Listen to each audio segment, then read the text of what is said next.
Theresa May will pave the way for a controversial new generation of grammar schools, which could see the first selective state schools to open in decades.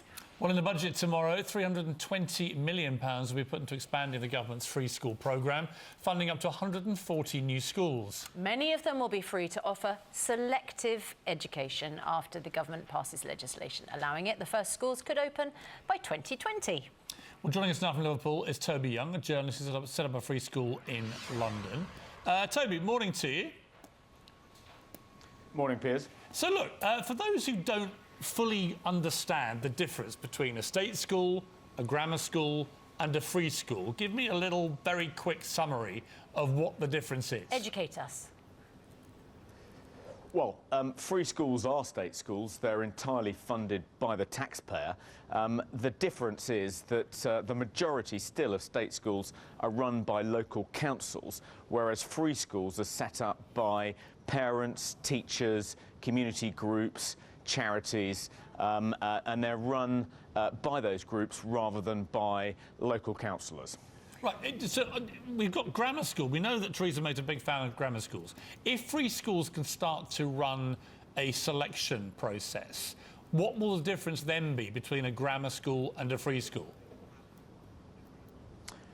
Well, there won't be much difference. Some grammar schools are still run by local authorities. Some have converted to academy status, and there really isn't much difference between an academy and a free school. Of course, it's not yet legally possible to create new selective places. A ban was placed on new selection by Tony Blair in 1998. So Theresa May would have to get an act through Parliament in order to create new grammar schools, but she's put this money in place in the budget tomorrow, so there will be money for grammar schools if they do manage to get the ban lifted. But it's important to note, Piers, that this money isn't just for new selective places, it'll be for new free schools in general. There are a number of schools flagged up in the Green Paper, schools that work for everyone, including new free schools sponsored by independent schools. So there's a great free school in Newham, for instance, sponsored by a group of independent schools called the London Academy of Excellence, which got 8 offers from Oxford and Cambridge this year. There'll also be university-sponsored free schools. There's a great new free school in Birmingham, sponsored by Birmingham University, that opened last year. New minority religious schools like Catholic schools and Jewish schools. So grammar schools will be part of the picture if you can get the ban lifted, but just one part of a large picture. Free schools are a powerhouse of innovation and diversity. Toby, I know that you're a massive fan of free schools, and obviously, because you know you've put your sort of energy behind them. But the big criticism of free schools is that they mainly open up in areas where there are motivated middle-class parents with lots of time on their hands who are inclined to do this, and therefore they're popping up in areas, you know, not where they're necessarily needed. Deprived areas, areas where, frankly, the schooling isn't up to scratch. So if there are lots of new free schools, I mean, you know, let's put it baldly, are they not just alternatives to private schools for the middle classes who no longer want to pay?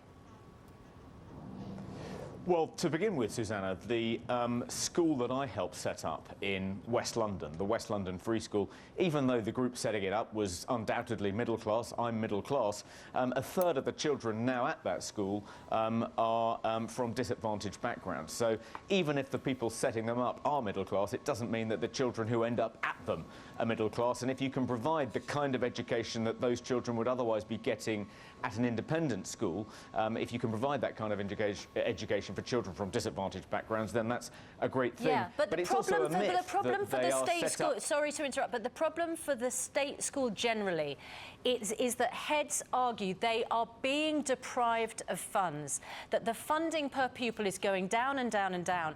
And it's fantastic for those areas, as you say, those middle-class areas where the free schools are coming.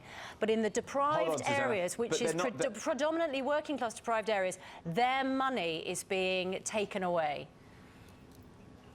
Well, first of all, it's just a myth, Susanna, that free schools aren't opening in deprived areas. 2/3 of free schools have opened in deprived areas so far. I'm in Liverpool. I'm visiting a free school later today in Liverpool. There's a free school being set up by the Halley Orchestra in Stoke. I visited a free school in Manchester yesterday. There's a free school in Kennington, which has got 14 offers from Oxford and Cambridge this year. So it's a myth that they're just set up in affluent areas. That's It's not not true. a myth, though, Two-thirds is in it, Toby, deprived that areas. money is being taken out of the state, that heads are arguing that money, they are not getting as much for their state schools, and therefore that money could be put into the broader state system? Well, first of all, in the budget tomorrow, over £200 million is going to be set aside to rebuild and refurbish existing state schools. But the fact is, we need new school places. The Department for Education estimates that we need almost 500,000 new places because of the population boom, because of immigration between now and 2021. And free schools have proved themselves to be the most cost-effective way of meeting that need for new places.